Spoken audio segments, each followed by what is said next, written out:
Excella Education Study in USA assured scholarship. Contact 9881 నమస్కారం, welcome to I dream. నేను మీ విజిత. విదేశాలకు వెళ్ళాలన్న ఆలోచన ప్రతి ఒక్కరిలో ఉంటుంది. అయితే ఆ ప్రాసెస్ ఏంటి, ఎలా వెళ్ళాలి, ఎవరిని అప్రోచ్ అవ్వాలి, పిఆర్ ప్రాసెస్ ఎలా ఉంటుంది, దానికి ఎలిజిబిలిటీ ఎలా ఉంటుంది, ఆ విషయాలన్నీ ఎవరికి డీటెయిల్గా తెలియదు. ఆ డీటెయిల్స్ అన్ని మనకు తెలియజేయడం కోసం ప్రస్తుతం మనతో పాటు ఉన్నారు ఎక్సెల్లా ఇమిగ్రేషన్ సర్వీసెస్ నుంచి సీనియర్ అడ్వైజర్ జహంగీర్ గారు. ఇప్పుడు వారిని అడిగి ఈ డీటెయిల్స్ అన్ని తెలుసుకుందాం. నమస్తే సార్. నమస్తే అండి. సార్, ఎక్సెల్లాలో మనకి ఒక క్లయింట్ మన దగ్గరికి వచ్చారు అంటే ఎలాంటి సర్వీసెస్ అందిస్తుంటారు సార్? వాళ్ళకి వచ్చినప్పుడు అసలు ఏ క్లారిటీ లేకుండా కొంతమంది వస్తుంటారు, వాళ్ళని మీరు ఎలా రిసీవ్ చేసుకుంటారు? ఎక్సెల్లా యాక్చువల్లీ ఇమిగ్రేషన్ సర్వీసెస్ చేస్తామండి. ఇమిగ్రేషన్ సర్వీసెస్ అంటే ఏంటి అంటే మనకి ఎవరైతే క్లయింట్ సెటిల్ అవ్వాలనుకుంటున్నారు అంటే ఫ్యామిలీ తోటి కూడా ఎవరైతే గ్రాడ్యుయేషన్ కంప్లీట్ అయ్యి వాళ్ళు సెటిల్ అవ్వాలనుకుంటున్నారో, దాంతోపాటు ఎవరైతే ఫ్యామిలీ తోటి కానీ వాళ్ళ పిల్లలకి ఎడ్యుకేషన్కి కానీ ఎవరైతే అక్కడ వెళ్ళి సెటిల్ అవ్వాలనుకుంటారో వాళ్ళకి ఇమిగ్రేషన్ సర్వీసెస్ ఉంటాయి. ఈ ఇమిగ్రేషన్ సర్వీసెస్లో అక్కడ వెళ్ళి వాళ్ళు సెటిల్ కావచ్చు విత్ ఫ్యామిలీ తోటి. వాళ్ళు అక్కడ జాబ్ చేసుకోవచ్చు, చదువుకోవచ్చు, బిజినెస్ చేసుకోవచ్చు అండి. ఇమిగ్రేషన్ అంటే పిఆర్, పర్మనెంట్ రెసిడెన్సీ వీజా అండి. పర్మనెంట్ రెసిడెన్సీ వీజా అయితే మనం చేసే కంట్రీస్ వచ్చేసి కెనడా చేస్తాము, దాంతోపాటు ఆస్ట్రేలియా చేస్తాము, యూకే స్కిల్డ్ వర్క్ వీజా చేస్తాము, దాంతోపాటు జర్మనీ జాబ్ సీకర్ వీజా. ఈ కంట్రీస్ ప్రస్తుతం మనం ఇమిగ్రేషన్స్ అనేది చేస్తున్నాం అనమాట. ఎవరైతే సెటిల్ అవ్వాలంటే ద బెస్ట్ ఆప్షన్ అది. అయితే ఒక పర్సన్ మన దగ్గరికి వచ్చినప్పుడు అంటే వాళ్ళ స్కోర్ని బట్టి, వాళ్ళ ప్రొఫైల్ని బట్టి మీరు సజెస్ట్ చేస్తారా సార్? వాళ్ళు చూస్ చేసుకుంటారా ఎక్కడికి వెళ్ళాలి అని? ఒక క్లయింట్ మన దగ్గర వచ్చినప్పుడు ఫస్ట్ తన ఎలిజిబిలిటీ చూస్తామండి. ఇప్పుడు కెనడాకైనా కానీ ఆస్ట్రేలియాకైనా కానివ్వండి, ఫస్ట్ ఎలిజిబిలిటీ రిక్వైర్మెంట్. ఎలిజిబిలిటీ అనేది మనకి వచ్చేసి ఇప్పుడు కెనడాకి చూసుకుంటే మనం పర్మనెంట్ రెసిడెన్సీ వీజా అంటే 5 years వీజా ఉంటుంది. ఇప్పుడు క్లయింట్ ఏదో కంట్రీ అనుకొని మన దగ్గర వస్తాడు. బట్ తన జాబ్స్ ఎక్కడ ఉన్నాయి, తను ఎక్కడ బాగా సెటిల్ కావచ్చు, ఆ కంట్రీని సజెస్ట్ చేయడం మన బాధ్యత. ఎందుకంటే క్లయింట్ డ్రీమ్ ఒకటి ఉంటుంది, అంటే తన ఆస్ట్రేలియా వెళ్ళాలనుకుంటున్నారు, బట్ తన ప్రొఫైల్ వచ్చేసి వేరే కంట్రీస్కి మ్యాచ్ అవుతుంది. అది తనకు మనం ఫస్ట్ క్లియరెన్స్ చేయాలి. తను ప్రొఫైల్ తీసుకొచ్చిన తర్వాత మనం వచ్చేసి తన ఎలిజిబిలిటీ చూడాలి. తన ఏజ్ ఎంత ఉంది, తన క్వాలిఫికేషన్ ఎంత ఉంది, తన వర్క్ ఎక్స్పీరియన్స్ ఎంత ఉంది, తనకు ఐఎల్స్ ఎంత తెచ్చుకుంటే ఏ కంట్రీకి తనకు పాసిబిలిటీస్ ఉన్నాయి, పిఆర్ పైన వెళ్ళి అక్కడ వర్క్ చేసుకోవడానికి కానివ్వండి, చదువుకోవడానికి, ఫ్యామిలీతో సెటిల్ అవ్వడానికి ద బెస్ట్ ఆప్షన్ ఏ కంట్రీకి అయితే ఉంది. అది ఫస్ట్ మన ఎలిజిబిలిటీ అనేది మనం చెక్ చేస్తామండి. ఎలిజిబిలిటీ రిక్వైర్మెంట్ వచ్చేసి మనకి ఏజ్ ఉంటుంది, క్వాలిఫికేషన్ ఉంటుంది, వర్క్ ఎక్స్పీరియన్స్ ఉంటుంది, దాంతోపాటు ఐఎల్స్ లో కూడా ఉంటుంది అనమాట. ఐఎల్స్ అంటే ఇప్పుడు ఆస్ట్రేలియాకి రాస్తే మనం పీటీ రాయాలి, టోఫెల్ రాయొచ్చు. ఇంకా మనకు వచ్చేసి ఇప్పుడు కెనడాకి అయితే మనకు ఐఎల్స్ రాయొచ్చు, దాంతోపాటు పీటీ కోర్ అని కొత్తగా వచ్చింది, అది కూడా రాయవచ్చు. ఐఎల్స్ అంటే చాలా టఫ్ స్కోర్ విషయంలో గెయిన్ చేయడము అని విన్నాం సార్. దానికి సంబంధించి ట్రైనింగ్ కూడా తీసుకుంటేనే ఆ స్కోర్ మనం గెయిన్ చేయగలుగుతాము అనేది నిజమే అంటారా? అంటే ఇప్పుడు చాలా మంది అది టఫ్ అని సపోజ్ మీ ఫ్రెండ్స్ చెప్తారు, అది టఫ్ రాదురా, రాయకు, చాలా కష్టం, ఇలాంటివన్నీ చెప్తారు. బట్ ఏంది అంటే కొన్ని పిఆర్ లో కూడా కొన్ని ప్రోగ్రామ్స్ ఉంటాయి, తక్కువ స్కోర్ పైన కూడా మనకు వీసా వచ్చే ఛాన్సెస్ ఉంటాయి అనమాట. ఇప్పుడు ఆస్ట్రేలియా చూసుకోవచ్చు, ఇప్పుడు కొన్ని ప్రొఫైల్స్, ఇప్పుడు కెనడాకి అయితే ఆల్మోస్ట్ అన్ని సేల్స్ అండ్ మార్కెటింగ్ కానివ్వండి, లేదు అంటే బ్యాంకింగ్ ఫీల్డ్ కానివ్వండి, టీచింగ్ ఫీల్డ్ కానివ్వండి, ఫార్మసీ ఫీల్డ్ కానివ్వండి, నర్సెస్ కానివ్వండి, ఐటీ, నాన్ ఐటీ ఎవరైనా అప్లై చేయొచ్చు. ఏజ్ లిమిట్ వచ్చేసి మనం 45 వరకు ఉండొచ్చు. బట్ ఏంది అంటే ఎంత ఫాస్ట్గా అప్లై చేస్తే ద బెస్ట్ ఛాన్సెస్ ఉంటాయి మనకి వీసా రావడానికి అక్కడ. అండ్ 35 తర్వాత ఏంటంటే పాయింట్స్ తగ్గుతుంటాయి అనమాట ఏజ్కి. అండ్ ఇంకోటి వచ్చేసి వాళ్ళ క్వాలిఫికేషన్ వచ్చేసి మనకి గ్రాడ్యుయేషన్ ఉండాలి. మాస్టర్స్ ఉన్నా పర్లేదు. గ్రాడ్యుయేషన్ ఉంటే 2 years ఎక్స్పీరియన్స్ ఉండాలి, మాస్టర్స్ ఉంటే 1 year ఎక్స్పీరియన్స్ ఉండాలి. అండ్ ఇంకోటి ఏ వర్క్ ఎక్స్పీరియన్స్ అయినా పర్లేదండి. ఐటీ, నాన్ ఐటీ ఎవరైనా వెళ్ళి అక్కడ సెటిల్ కావచ్చు. ఎందుకంటే మనం ఇక్కడ జాబ్స్ చూసుకుంటే ఆల్మోస్ట్ 1.5-2 lakhs వరకు ఇప్పుడు ఐటీ పర్సన్స్ కైనా నాన్ ఐటీ పర్సన్స్ కి మ్యాక్స్ 50,000 to 60,000 లోపల ఉంటుంది. బట్ అక్కడ కొంచెం మనం మనీ ఏడ్ చేసి ఇక్కడ ఉన్న శాలరీ కంటే ఒక బెస్ట్ ఒక 5 to 6 times శాలరీస్ ఎక్కువ వస్తాయి వాళ్ళకి.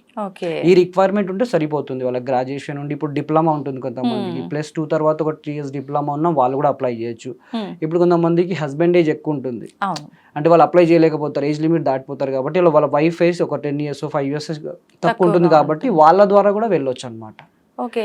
అంటే వాళ్ళ ద్వారా అంటే ఇప్పుడు హస్బెండ్ జాబ్ గురించి వెళ్ళాలనుకున్నప్పుడు వైఫ్ త్రూ ఎలా అలా ప్రైమరీ అప్లికెంట్ వైఫ్ ని పెట్టుకోవచ్చు మనం. ఆప్షన్ ఉంటుంది. ఎందుకంటే ఇప్పుడు కొంతమంది ఎడ్యుకేషన్ ఉండదు, కొంతమంది వాళ్ళ వైఫ్ కి ఎడ్యుకేషన్ ఉంటుంది, అలా కూడా అప్లై చేసుకోవచ్చు. ఇప్పుడు బెనిఫిట్స్ వచ్చేసి కూడా తను జాబ్ చేసుకోవచ్చు, వాళ్ళ వైఫ్ జాబ్ చేసుకోవచ్చు అక్కడ. దాంతోపాటు పిల్లలకి +2 ఒక ఎడ్యుకేషన్ ఫ్రీగా ఉంటుంది, మెడికల్ బెనిఫిట్స్ ఉంటాయి. Okay, full time part time jobs చేసుకోవచ్చు అక్కడ. మా సైడ్ నుంచి కూడా వాళ్ళకి జాబ్ అసిస్టెన్స్ ఉంటుంది PR వీసా వచ్చిన తర్వాత. ఇలాంటివన్నీ మనం వాళ్ళకి అంటే ముందే గైడెన్స్ ఇస్తాం అనమాట. వన్స్ ప్రొఫైల్ మనం ముందుకు తీసుకెళ్లి వీసాకి అప్లై చేసే ముందు ఇవన్నీ కౌన్సిలింగ్ ఇచ్చేసి then we will start the visa process అండి. ఎందుకంటే బ్లైండ్లీగా చేయలేము, ఎండ్ ఆఫ్ ది డే ఇది వాళ్ళ కెరియర్ ఇది. ఓకే, ఒక ఫైల్ అనేది చూసుకోవాలి, ఎందుకు తన ఏజ్ని బట్టి ఇన్ని బట్టి ఏ కంట్రీకి అయితే పాసిబిలిటీస్ ఉన్నాయో దానికి మనం ప్రాసెస్ చేయాల్సి వస్తుంది. ఓకే, అయితే ఎలాంటి ఎలిజిబిలిటీ ఉండాలండి PR కోసం? PR వచ్చేసి ఇందాక చెప్పినట్టు మీకు ఏజ్, క్వాలిఫికేషన్, వర్క్ ఎక్స్పీరియన్స్, దాంతో పాటు ఇందాక మీరు IELTS అన్నారు. చాలా మంది IELTS కే భయపడతారు. సార్ డైరెక్ట్ మనకు వర్క్ పర్మిట్ రాదా, IELTS ఎవరు రాస్తారు సార్, చాలా భయం ఉంది అంటారు. కానీ అలా ఏమి ఉండదు. మనం ప్రాక్టీస్ ఒక 1 month కరెక్ట్ గా ట్రైనింగ్ తీసుకుంటే, అంటే మా సైడ్ ఎక్సెల్ సర్వీసెస్ నుంచి కూడా ట్రైనింగ్ ఉంటుంది, ప్రొఫెషనల్ ట్రైనర్స్ ఉంటారు, వాళ్ళకి గైడ్ చేస్తారు. 1 month మార్క్స్ కానివ్వండి, అంటే చెప్తారు ఎలా మన స్కోర్ ని పెంచుకోవాలి. ఈవెన్ తెలుగు మీడియం స్టూడెంట్స్ రాస్తున్నారండి. అంటే చాలా మంది ఏంటంటే పక్కన రూమర్స్ ఎక్కువ నమ్మేస్తారు. ఇప్పుడు కెనడాలో కూడా ప్రోగ్రామ్స్ ఉన్నాయి అన్నమాట PR రావడానికి.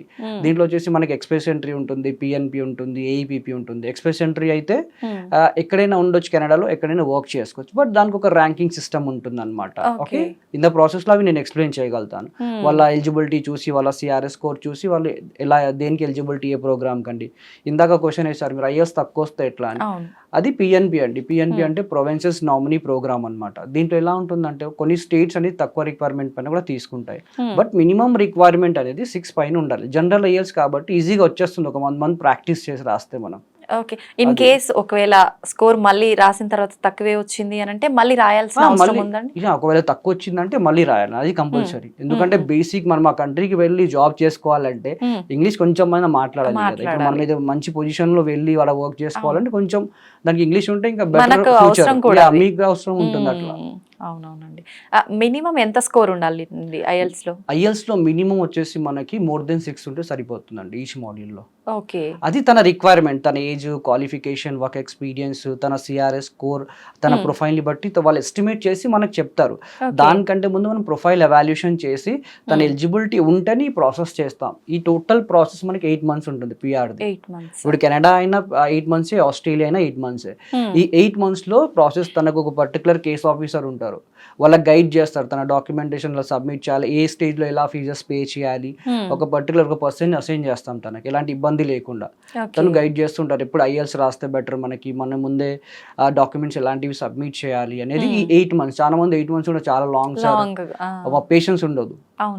పేషెన్స్ కంపల్సరీ దీనికైతే. మాకు 1-2 months లో కెరియర్ బెస్ట్ కావాలి అంటే కొంచెం పేషెన్స్ ఉండాలి. ఎందుకు అవుతుంది సార్ అంత లాంగ్? అంత లాంగ్ అంటే మీ ఎడ్యుకేషన్ డాక్యుమెంట్స్ చెక్ చేస్తారండి, వెరిఫై చేస్తారు. ఇప్పుడు వీళ్ళు ఎలా అంటే first come first best service లో వీసాస్ పిక్ చేస్తారు, కెనడియన్ గవర్నమెంట్ అయినా కానీ. ఇప్పుడు ఆస్ట్రేలియా కూడా చాలా మంది IT ప్రొఫైల్స్ ని తీసుకుంటుంది. అది రిలవెంట్ ఎక్స్పీరియన్స్ ఉంటే Australia also the best country అక్కడ సెటిల్ కావడానికి. లివింగ్ ఆఫ్ కాస్ట్ ఎక్కువ ఉంటుంది, సాలరీస్ కూడా బాగుంటాయి అక్కడ.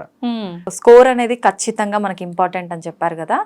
కొంతమంది అంటే ఎగ్జామ్ కి భయపడి స్కోర్ తక్కువ తెచ్చుకునే వాళ్ళు ఉంటారు, అసలు మాకు ఎగ్జామే వద్దు అనే వాళ్ళు కొంతమంది ఉంటారు. అలా ఎగ్జామ్ లేకుండా మేనేజ్ చేసే ఛాన్స్ ఏమైనా ఉంటుందా? లేదండి, మేనేజ్ చేసే ఛాన్సెస్ అలా ఏమి ఉండవు. ఓకే, కొంచెం పేషెన్స్ ఉంటే మనకు పర్ఫెక్ట్ గా. ఎందుకంటే ఫ్యూచర్ లో మీకు వీసా వస్తుంది, అక్కడ వెళ్తారు, డాక్యుమెంటేషన్ ప్రకారంగా ఎలాంటి ప్రాబ్లం కావద్దని 8 months టైం పడుతుంది. కొంచెం పేషెన్స్ ఉంటే మన కెరియర్ మన చేతిలో ఉన్నట్టు. అక్కడ కెనడాలో జాబ్స్ చాలా ఉన్నాయి, more than 4 lakhs. ఇప్పుడు వచ్చిన రీసెంట్ అప్డేట్ కూడా మీరు వెబ్సైట్స్ అని దేనికైనా ఫాలో అయితే కూడా మీకు అర్థమవుతుంది అనమాట. ఓకే, జాబ్స్ చాలా ఉన్నాయి. ఎందుకంటే ఈ మధ్య చూస్తున్నారు మీరు చాలా డాక్యుమెంట్స్ ని బట్టి చాలా ఇష్యూస్ అవుతున్నాయి. బట్ అలా కాకూడదని ఈ టైం తీసుకుంటాం. ఏది 1 month 2 months లో ఏది కాదండి. రీజన్ మీకు కరెక్ట్గా మీ ఫ్యూచర్ అక్కడ కరెక్ట్గా ఉండాలి, మీరు సేఫ్టీగా ఉండాలి అంటే ఇది మొత్తం ప్రాసెస్ కంపల్సరీ. PR కంటే ఇంకో పెద్ద వీసా ఇంకోటి లేదు. ఓకే, PR లో మీరు చదువుకోవచ్చు, బిజినెస్ చేసుకోవచ్చు, జాబ్ చేసుకోవచ్చు, ఫ్యామిలీతో సెటిల్ కావచ్చు. ఇన్ని ఆప్షన్స్. కెనడియన్ గవర్నమెంట్ కూడా అన్ఎంప్లాయ్ బెనిఫిట్ సర్వీసెస్ ఇస్తుంది. మీరు తర్వాత సిటిజన్షిప్ వచ్చిన తర్వాత వేరే ఏ కంట్రీకైనా వెళ్ళొచ్చు మీరు. ఓకే, అంటే మొత్తం ఫ్యామిలీ వెళ్ళొచ్చు అండి. డిపెండ్స్ తన ఇష్టం. తనకు ఒకవేళ సాలరీస్ ఇంకా పెంచుకోవాలంటే ఇప్పుడు ఆస్ట్రేలియా కూడా వెళ్ళొచ్చు. ఆస్ట్రేలియా కూడా బాగుంటుంది. అక్కడ ఆస్ట్రేలియా రిలవెంట్ ప్రొఫైల్స్ కి చాలా బాగుంటుంది. అక్కడ కూడా జాబ్స్ ఉంటాయి. అది కూడా PR visa 5 years visa, 3 to 4 years తర్వాత మీరు సిటిజన్షిప్ కి అప్లై చేసుకోవచ్చు PR కి. ఓకే, ఇలాంటి చాలా బెనిఫిట్స్ ఉంటాయి. ఎక్సెల్ సైడ్ నుంచి కూడా మీకు వీసా వచ్చిన తర్వాత మీకు ఒక క్వశ్చన్ రావచ్చు, సార్ పిఆర్ వీసా వచ్చిన తర్వాత ఎలా సార్ మరి వీసా వస్తుంది, మరి జాబ్ సంగతి ఎట్లా సార్, ఇక్కడ జాబ్ వదిలేసి వెళ్ళిపోవాలి, వెళ్ళిన తర్వాత ఇష్యూస్ వస్తే ఏంటి?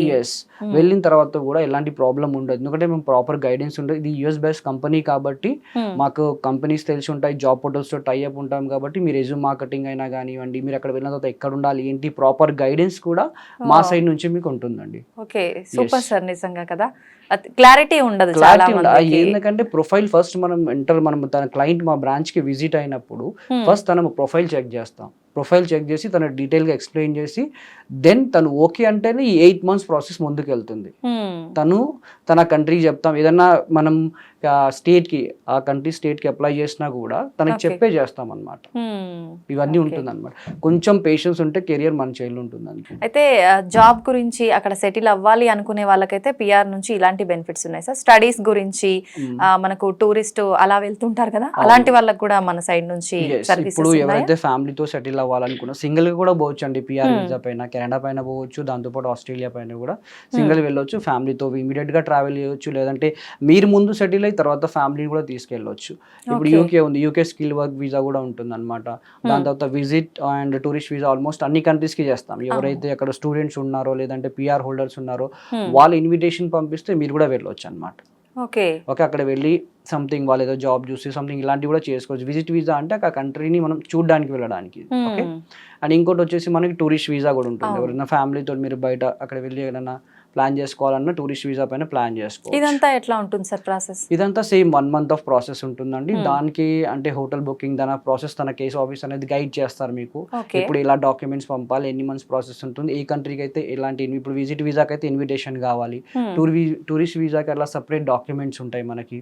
ఇవన్నీ ఇది టోటల్ గా వచ్చేసి ఉంటుంది. ప్రాసెస్ ఏం ప్రాసెస్ అంటే ఎలాంటి డీటెయిల్స్ ఇవ్వాల్సి ఉంటుంది, ఆ ప్రాసెస్ ఏ విధంగా ఉంటుంది? ఇప్పుడు టూరిస్ట్ వీసా అంటే సంథింగ్ హోటల్ బుకింగ్ లాంటిది ఉంటుందండి. ఓకే, విజిట్ వీసా అయితే ఇన్విటేషన్ అంటే ఎవరైతే పర్సన్ అక్కడ సెటిల్ ఉన్నారో వాళ్ళ నుంచి ఇన్విటేషన్ కావాలి. ఓకే, ఎందుకు రీజన్, తను ఎందుకు పిలుస్తున్నాడు విజిట్ పైన, ఓకే తన ఫైనాన్షియల్ డాక్యుమెంట్స్ కానివ్వండి, ఇలాంటి కొన్ని డాక్యుమెంట్స్ ఉంటాయి, అవి కేసు ఆఫీసర్ మీతో షేర్ చేస్తారన్నమాట. సార్, అదర్ సర్వీసెస్ తో పోలిస్తే మనకు ఎక్సెల్ తరఫు నుంచి బెటర్ గా అంటే ఎలాంటి సర్వీసెస్ ఉన్నాయని చెప్తారు సార్?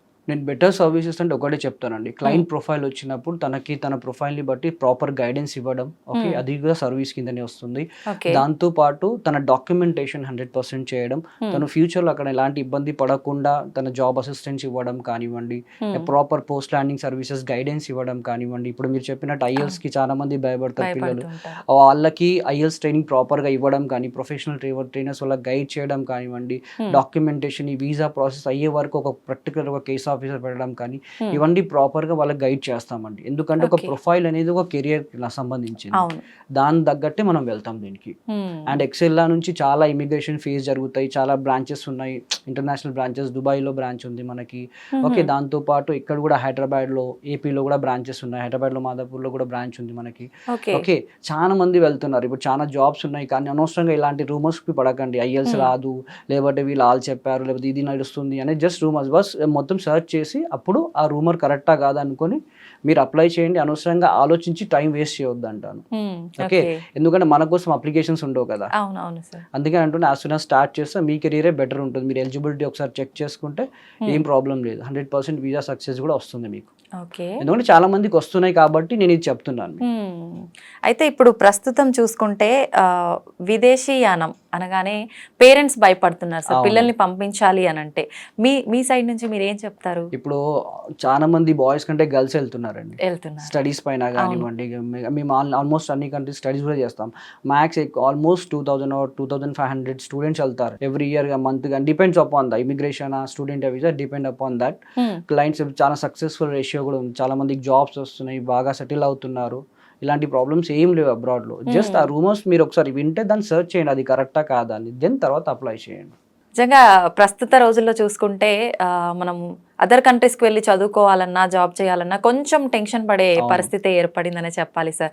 కొత్తగా వెళ్ళాలనుకునే వాళ్ళకు ఇంట్లో పేరెంట్స్ సపోర్ట్ లేకపోవడం, వెళ్ళిన వాళ్ళే ఇలా వస్తున్నారు అని చెప్పి, అట్లాంటిది ఏం లేదు, భయపడకుండా మనం వెళ్ళొచ్చు. మన ప్రొఫైల్ 5 minutes ఆఫ్ టైం అండి, ఆ 5 minutes ఆఫ్ టైం తీసుకొని ఒక బ్రాంచ్ కి విజిట్ అవుతే మీ కెరియర్ గురించి మీకు తెలుస్తుంది. దాని తర్వాత ఒక డిసిజన్ తీసుకోండి. అవును. అది కరెక్ట్ కదా. అలాంటి టెన్షన్స్ ఏం లేకుండా చాలా డీటెయిల్గా ఎక్స్ప్లెయిన్ చేశారు sir. Thank you very Thank you much. so much. చూసారు కదండి, జహంగీర్ గారి మాటల్లో విన్న తర్వాత మీ భయాలన్నీ పోయినాయని అనుకుంటున్నాను. అసలు పిఆర్ ప్రాసెస్ ఎలా ఉంటుంది, పిఆర్ దేనికి యూజ్ అవుతుంది, ఎవరికి యూజ్ అవుతుంది, దానికి సంబంధించిన ఎలిజిబిలిటీస్ ఎలా ఉండాలి అనే విషయాల గురించి మీకు ఏమైనా డౌట్స్ ఉంటే కింద స్క్రోల్ అవుతున్న నెంబర్కి కాల్ చేసి ఎక్సెలా ఇమిగ్రేషన్ సర్వీస్ వాళ్ళతో మాట్లాడి మీ సందేహాలన్నింటినీ క్లియర్ చేసుకోండి. నమస్తే.